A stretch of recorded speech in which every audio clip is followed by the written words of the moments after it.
सचिन, मैं 202 flat number में आ चुकी हूँ। तुम कहाँ पर हो? मुझे दिखाई नहीं दे रहे। मैं तो यहीं हूँ। तुम 202 नंबर में आई हो ना?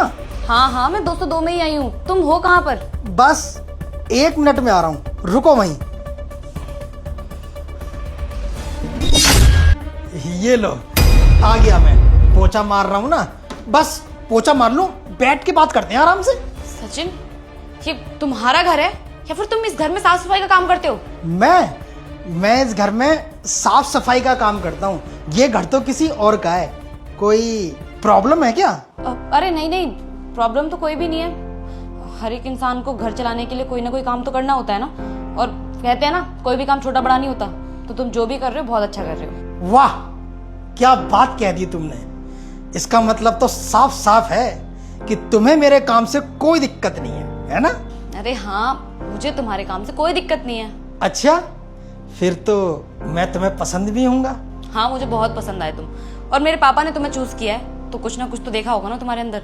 और तुम्हारे काम को देखकर मैं तुम्हें रिजेक्ट कर दूं, मैं उस टाइप की लड़की नहीं हूँ। क्या सोच है, दिल खुश कर दिया तुम्हारी बातों ने।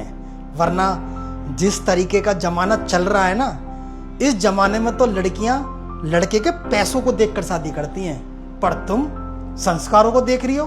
मजा आ गया। हाँ भाई, तेरे से अभी तक पोछा नहीं लगा क्या? बस अब लग गया, 5 मिनट दो, अभी कर देता हूँ। तुझे इतनी देर हो गई पोछा लगाते लगाते, तुझसे अभी तक काम खत्म नहीं हुआ? तुझसे क्या कहा था मैंने? थोड़ी देर में मेरे रिलेटिव आ रहे हैं, पर तुझे तो बात समझ में नहीं आती। यहाँ पे खड़े होके बात कर रहा है इस लड़की से। अरे साहब, ऐसी कोई बात नहीं है। वो कुछ जरूरी बात करनी थी इनसे, इसलिए करने लगा। तुझे यहाँ बातों की लगी है? मेरे घर पे रिलेटिव आने वाले हैं, उनका क्या? जा चुपचाप जाके काम कर जल्दी। ठीक है साहब, मैं अभी लगा देता हूँ। हनी, तुम 5 मिनट बैठो, मैं घर की सफाई कर देता हूँ जल्दी से, फिर बैठकर आराम से बात करते हैं। ठीक है सचिन, कोई बात नहीं। तुम आराम से पहले अपना काम खत्म कर लो, हम लोग बाद में बैठ के बात कर लेंगे। ठीक है। मैम, आप भी इसको अपने क्लिनिक की सफाई करवाने के लिए ले जाने आए हो क्या? नहीं, दरअसल इनसे मेरी शादी होने वाली है। मेरे पापा ने इन्हें पसंद किया मेरे लिए, तो मैं इनसे मिलने के लिए आई थी यहाँ पर। क्या तुम्हारे पापा ने इसे पसंद किया है, एक सफाई वाले को?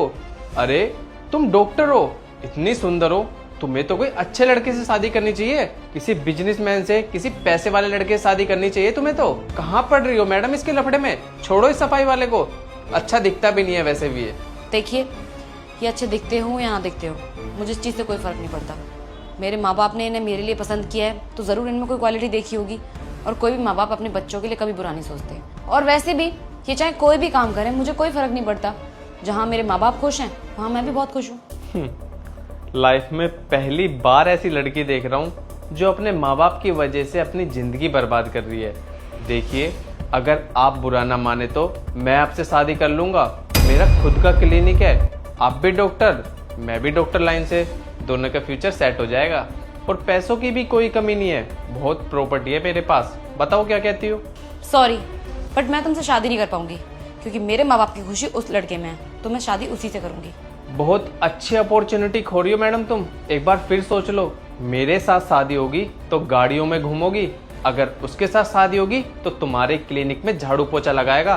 कोई देखेगा भी तो सोचो कितनी बदनामी होगी तुम्हारी। सोच समझ के जवाब दे दो मैडम, ये मौके बार बार नहीं मिलते। मैंने सोच भी लिया और समझ भी लिया। मुझे तुमसे शादी करने में कोई इंटरेस्ट नहीं है। आई बात समझ में? खामखाई मुझसे चेप हो रहे हो। मना कर दिया एक बार में, समझ में नहीं आता है। मैं MBBS डॉक्टर हूँ और मुझे इस चीज पर ना कोई घमंड नहीं है। मेरे माँ बाप जहाँ चाहेंगे मैं वहीं शादी करूंगी। और मेरे माँ बाप ने उसको पसंद किया है मेरे लिए, तो मैं शादी भी उसी से करूंगी। अरे यार, तुम इतना गुस्सा हो क्यों रही हो? मैं तुम्हारे बारे में अच्छा ही सोच रहा हूँ। उसके साथ तुम्हारी जिंदगी बर्बाद हो जाएगी। तुम भी तो थोड़े ठंडे दिमाग से सोचो ना। देखो, अगर तुम मुझे नहीं जानती हो तो तुम मेरा नंबर ले लो, पहले हम दोनों बात करते हैं, एक दूसरे को अच्छे से जान लेते हैं, फिर तुम आराम से जवाब दे देना। पर जल्दबाजी में लिए हुए फैसले हमेशा गलत होते हैं, तो मैं रिक्वेस्ट कर रहा हूँ, इसलिए सोच समझकर फैसला लेना। अरे बकवास बंद करो अपनी, बहुत देर होगी मैं बकवास करते करते। मैं तुम्हारे घर में खड़ी हूँ, इसका मतलब ये नहीं है कि तुम्हारे मन में जो आएगा तुम मुझसे बोल दोगे। अरे नहीं करनी तुमसे शादी, खामा का फोर्स किए जा रहे हो मुझे तुम। अब इसके बाद तुमने एक लफ्ज और बोला ना तो तुम्हारी पुलिस कंप्लेंट कर दूंगी, समझे? अरे वाह, तुम्हारी बातों ने तो दिल खुश कर दिया। भैया भैया जल्दी आ जाओ। भैया मुझे यही भाभी चाहिए, क्योंकि इनका नेचर बहुत अच्छा है और सोच भी बहुत अच्छी है। सच में भैया, आपको ऐसी लड़की दुनिया में कहीं मिलेगी नहीं। अच्छा टेंशन मत ले तू, यही भाभी बनेंगी तेरी। क्या मतलब है सचिन, यहाँ चल क्या रहा है? मुझे कुछ समझ में नहीं आ रहा है, प्लीज बताओगे मुझे? बताता हूँ हनी, ये मेरा छोटा भाई है। जब तुम्हारे पापा मुझे देखने आए थे ना, तो ये गांव में था। गांव से आने के बाद मैंने इसे तुम्हारे बारे में बताया, तो इसने मुझसे एक बात बोली, भैया एक बार है ना लड़की का तुम टेस्ट ले लो, लड़की डॉक्टर है, कहीं ऐसा ना हो कि तुम्हें छोड़कर चली जाए, तुम्हारी जिंदगी बर्बाद कर दे। क्योंकि आजकल की लड़कियां है ना पैसे के पीछे भागती हैं, और वैसे भी तुम तो गांव से हो, तुम्हारा पहनावा भी इतना अच्छा नहीं है, लड़की का स्टैंडर्ड और तुम्हारे स्टैंडर्ड में काफी ज्यादा फर्क है। तो मैंने इससे बोला कि नहीं यार, लड़की बहुत अच्छी है, अच्छे संस्कार वाली है, पर फिर भी ये नहीं माना। इसने कहा कि भैया टेस्ट लेने में क्या दिक्कत है, कम से कम सच्चाई तो पता चल जाएगी। तो मैंने बोला ठीक है भाई, टेस्ट ले लेते हैं। इसीलिए मैंने फटे पुराने कपड़े पहने और अपने घर में पोछा लगाने लगा।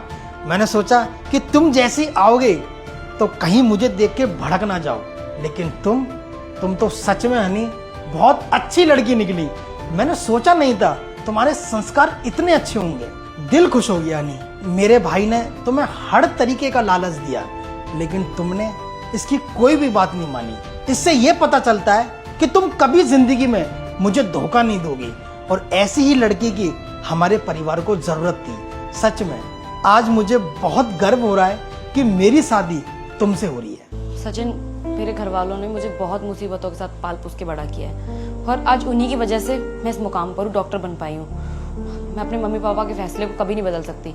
उन्होंने तुम्हें पसंद किया है तो तुमसे ही शादी करूंगी, और वादा करती हूँ कि शादी के बाद तुम्हारे घर को अपना घर मानूंगी, और अगर कोई मुसीबत आएगी ना तो दोनों मिलकर सामना करेंगे उस मुसीबत का। लाइफ टाइम तुम्हारा साथ दूंगी, कभी तुम्हारा साथ नहीं छोड़ूंगी मैं, तुम चिंता मत करो। हनी, मुझे भी तुम्हारे जैसी लड़के की ही जरूरत थी। फाइनली मुझे आज मिल ही गई। मैंने काफ़ी रिश्ते देखे, 90% लड़कियां मुझे ऐसी मिली जो पैसे की लालची हैं। और हकीकत बोलूँ ना, जो लड़की पैसों की लालची होगी ना, वो कभी घर बसा ही नहीं सकती। हमारे पास पैसों की कोई कमी नहीं है, इतना पैसा है कि ज़िंदगी भर भी अगर बैठ के खाए ना तब भी ख़त्म नहीं होगा। पर पैसों से ज़्यादा हमें रिश्तों की कदर है, और आज मुझे वो लड़की मिल चुकी है जो मेरे घर को स्वर्ग बना देगी। ठीक है सचिन। अच्छा मुझे ये बताओ कि मैं टेस्ट में पास हुई या फिर नहीं? अरे भाभी, आप ये कैसी बातें कर रही हो? हमें तो खुद शर्मिंदगी महसूस हो रही है जो हमने आपका टेस्ट लिया। और भाभी, जो भी मैंने आपसे कुछ बोला उसे माफ कर देना, मेरी बातों का बुरा मत मानना। कोई बात नहीं।